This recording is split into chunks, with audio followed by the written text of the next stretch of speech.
তুমি ৩-৪ মাসের জন্য উদাও হয়ে যাও, আনসোশ্যাল হয়ে যাও, তুমি অসামাজিক হয়ে যাও, কোনো সমস্যা নাই।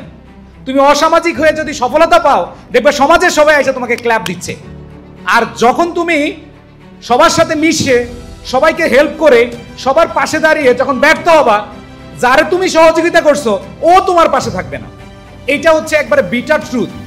সো আমি তোমাদের উদ্দেশ্যে বলছি, এই অল্প সময় আছে, এই অল্প সময়ে বেস্ট ট্রাই করে যাও, মনের দরজা অফ করে দাও, নিজের নফসকে কন্ট্রোল করো, অ্যান্ড দেন তোমরা তোমাদের রুমের দরজা অফ করে নিজেকে আত্মগঠনে অনেক বেশি বলিয়ান করো।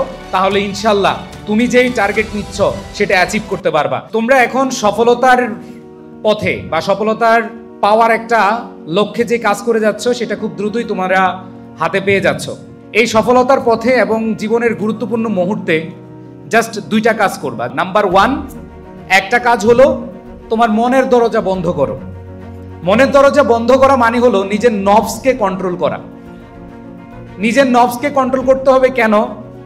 দেখবা যে তুমি এখন এই গুরুত্বপূর্ণ সময়ে ফেসবুকে ক্লাস করতে আসছো, তোমার ফেসবুকে ক্লাস বাদ দিয়ে তোমার রিলস চলে আসছে। ফেসবুকে ক্লাস বাদ দিয়ে তোমার দেখবা যে মেসেঞ্জারের টুংটাং শব্দ আসছে।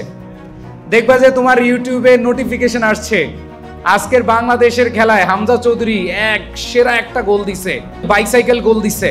তোমার কিন্তু ওদিকে চলে গেছে। এই যে নফসকে কন্ট্রোল করা যে জায়গাটা। আবার দেখো, তোমার মনের দরজা বন্ধ করার জন্য তোমার মনের দরজা অনেকে আবার অনেক টিয়া পাখি আইসা টুটু করে। আর দ্বিতীয় যে গুরুত্বপূর্ণ কাজটা, সেটা হলো তোমার রুমের দরজা বন্ধ করো। রুমের দরজা বন্ধ করা মানে হলো যে আমরা স্বাভাবিকভাবে অফলাইনে যে কাজগুলো করে থাকি, ধরো বন্ধু বান্ধবের সাথে আড্ডা দিতে গিয়ে সময় নষ্ট হয়, ধরো হচ্ছে একটা ক্রিকেট খেলা হচ্ছে, ক্রিকেট খেলা দেখতে চলে গেছো, যে এই টুর্নামেন্ট তো আর হবে না, আমি চলে যাই এই খেলাটা দেখতে, ফুটবল খেলা দেখতে চলে গেছো। অথবা একটা পার্টির আয়োজন করেছে, অথবা কারো বিয়ের অনুষ্ঠান, তুমি সেখানে যাবা। তুমি অলরেডি চিন্তা করছো, অমুকের বিয়ে, এটা তো আর ফিরে আসবে না, তাইলে আমি যাই একটু।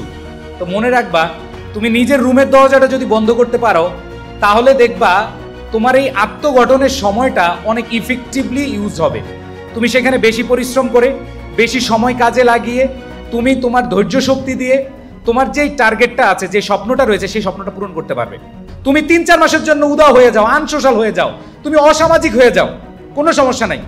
তুমি অসামাজিক হয়ে যদি সফলতা পাও, দেখবে সমাজের সবাই এসে তোমাকে ক্ল্যাপ দিচ্ছে। আর যখন তুমি সবার সাথে মিশে, সবাইকে হেল্প করে, সবার পাশে দাঁড়িয়ে যখন ব্যর্থ হবা, যারে তুমি সহযোগিতা করছো ও তোমার পাশে থাকবে না। এইটা হচ্ছে একবারে বিটার ট্রুথ। সো আমি তোমাদের উদ্দেশ্যে বলছি, এই অল্প সময় আছে, এই অল্প সময়ে বেস্ট ট্রাই করে যাও, মনের দরজা অফ করে দাও, নিজের নফসকে কন্ট্রোল করো, অ্যান্ড দেন তোমরা তোমাদের রুমের দরজা অফ করে নিজেকে আত্মগঠনে অনেক বেশি বলিয়ান করো। তাহলে ইনশাল্লাহ তুমি যেই টার্গেট নিচ্ছ সেটা অ্যাচিভ করতে পারবা।